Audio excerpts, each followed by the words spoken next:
কেতিয়াবা কেতিয়াবা প্ৰশ্ন হয় যে এই লোন পালে আমি চাকৰি কৰিব নোৱাৰো নেকি মই এটাই কথা কম যে এই লোন ললেও চাকৰিৰ বাবে আমি আবেদন কৰিব পাৰো তাত কোনো অসুবিধা নাই মাত্ৰ চৰকাৰী চাকৰি পালে আপোনালোকে লোনটো ঘূৰাই আমি চৰকাৰৰ পৰা পোৱা টকাখিনি ঘূৰাই দিব লাগিব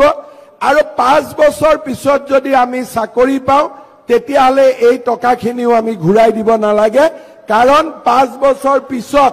আমি টকা ঘূৰাই দিয়াৰ পৰিবেশ নাথাকে কিন্তু তৎকালীনভাৱে যদি কোনোবাই চাকৰি পায় তেতিয়াহলে আপোনালোকে টকা কেইটা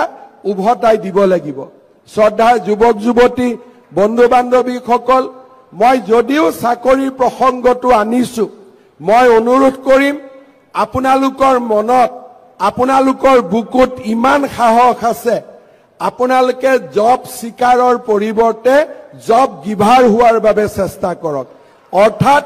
আপোনালোকে এনেকে কাম কৰক যাতে দুজন লৰাক আপোনালোকে কৰ্ম সংস্থাপন দিব পাৰে চৰকাৰী চাকৰি আমাক এটা নিৰ্দিষ্ট জীৱনত আবদ্ধ কৰি ৰাখিব চৰকাৰী চাকৰিয়ালে চাকৰি পোৱা দিনাখনে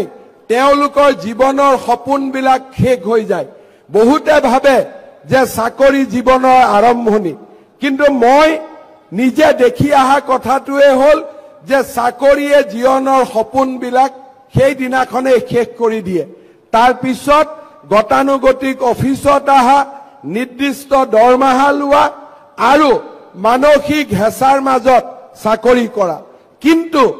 উদ্যোগ এটা যেতিয়া আমি আৰম্ভ কৰো ব্যৱসায় এটা যেতিয়া আৰম্ভ কৰো হি জীৱনৰ শেষ নহয় হি জীৱনৰ আৰম্ভণিহে হয় আৰু এই সৰু উদ্যোগটোৱে আপোনালোকক এদিন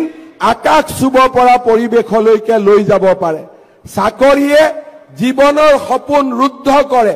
আৰু ব্যৱসায় আৰু উদ্যোগে জীৱনৰ সপোন মুকলি কৰে এইটোৱে হৈছে আমাৰ মাজত ডিফাৰেন্স মধ্যবিত্ত পৰিয়াল আৰু আমাৰ মাজত থকা দুখীয়া পৰিয়ালসকলে ভাবে যে চাকৰি এটা পালো আমি আৰু নিশ্চিত হলো ময়ো মানো চাকৰি এটা পালো আমি নিশ্চিত হলো কি নিশ্চিত হলো মাহৰ দৰমহাটো আমি নিশ্চিত হলো কিন্তু ভাল উদ্যোগ আৰু ভাল ব্যৱসায় যদি কৰিব পাৰো তেনেকুৱা মাহৰ দৰমহা পোৱা 10 জন লৰাক মই নিজে চাকৰি দিব পাৰো তেনেকুৱা ধৰণে আমি আগবাঢ়ি যোৱাৰ ক্ষমতা আমাৰ মাজত আছে আৰু এই ক্ষমতাৰ আমি যদি সৎ প্ৰয়োগ কৰিব পাৰো আমাৰ জীৱনত কোনেও ৰুদ্ধ কৰিব নোৱাৰে